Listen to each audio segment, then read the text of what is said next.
Arrest ചെയ്യപ്പെട്ടിട്ടില്ലെന്ന് Reema Kallingal. സുചിത്രയ്ക്കെതിരെ മാനനഷ്ടത്തിന് notice അയച്ചു. തമിഴ് ഗായിക സുചിത്ര തനിക്കെതിരെ ഉന്നയിച്ച ആരോപണങ്ങൾ അടിസ്ഥാനരഹിതമാണെന്നും അവർക്കെതിരെ നിയമ നടപടികളുമായി മുന്നോട്ടു പോകുകയാണെന്നും നടി റീമ കല്ലിങ്ങൽ സമൂഹ മാധ്യമത്തിൽ പങ്കുവച്ച കുറിപ്പിലാണ് നടി ഇക്കാര്യം വ്യക്തമാക്കിയത്. റീമ എഴുതിയ കുറിപ്പ് ഇപ്രകാരം: വർഷങ്ങളായി നിങ്ങളിൽ പലരും WCCക്കും അതിന്റെ ലക്ഷ്യത്തിനുമൊപ്പം നിൽക്കുന്നുണ്ട്. ഈ പിന്തുണയും വിശ്വാസവുമാണ് ഇപ്പോൾ നിങ്ങൾക്കായി ഇതെഴുതാൻ എന്നെ പ്രേരിപ്പിക്കുന്നത്. ഒരു യൂട്യൂബ് ചാനലിന് നൽകിയ അഭിമുഖത്തിൽ തമിഴ് ഗായിക സുചിത്ര നടത്തിയ പ്രസ്താവനകൾ കഴിഞ്ഞ 2 ദിവസമായി നിരവധി വാർത്താ മാധ്യമങ്ങൾ റിപ്പോർട്ട് ചെയ്തിരുന്നു.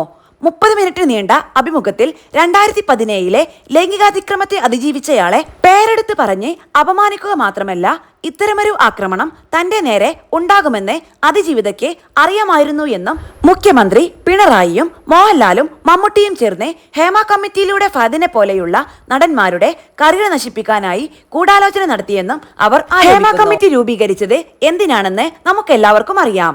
ആ ഉദ്ദേശശുദ്ധിയെ അധിക്ഷേപിക്കുന്നവരെ ചോദ്യം ചെയ്യുക തന്നെ വേണം. ഈ ആരോപണങ്ങൾ ഒന്നും തന്നെ മുഖ്യധാര മാധ്യമങ്ങളുടെ വാർത്തകളിൽ ഇടം പിടിച്ചില്ലെങ്കിലും ഞാൻ അറസ്റ്റ് ചെയ്യപ്പെട്ടിരുന്നു എന്ന് അവർ ഏതോ ഒരു മാധ്യമത്തിൽ വായിച്ചു എന്ന അവരുടെ അടിസ്ഥാനരഹിതമായ പ്രസ്താവന വാർത്താ പ്രാധാന്യം നേടി. അങ്ങനെയൊരു കാര്യം സംഭവിച്ചിട്ടില്ല എന്ന് ഞാനിപ്പോൾ വ്യക്തമാക്കാൻ ആഗ്രഹിക്കുന്നു. ഈ അടിസ്ഥാനരഹിതമായ പ്രസ്താവനയ്ക്കെതിരെ നടപടിയുമായി മുന്നോട്ടു പോകാൻ ഞാൻ തീരുമാനിച്ചു. ഈ വ്യക്തി അധിക്ഷേപം ചൂണ്ടിക്കാട്ടി. ഞാൻ പ്രത്യേക അന്വേഷണ സംഘത്തിന് പരാതി നൽകുകയും മാനനഷ്ടത്തിന് നോട്ടീസ് അയക്കുകയും ചെയ്തിട്ടുണ്ട്. ഞങ്ങൾക്ക് ഇതുവരെ തന്ന പിന്തുണയ്ക്ക് ഞങ്ങളുടെ ലക്ഷ്യത്തിൽ വിശ്വസിക്കുന്ന എല്ലാവരോടും നന്ദി.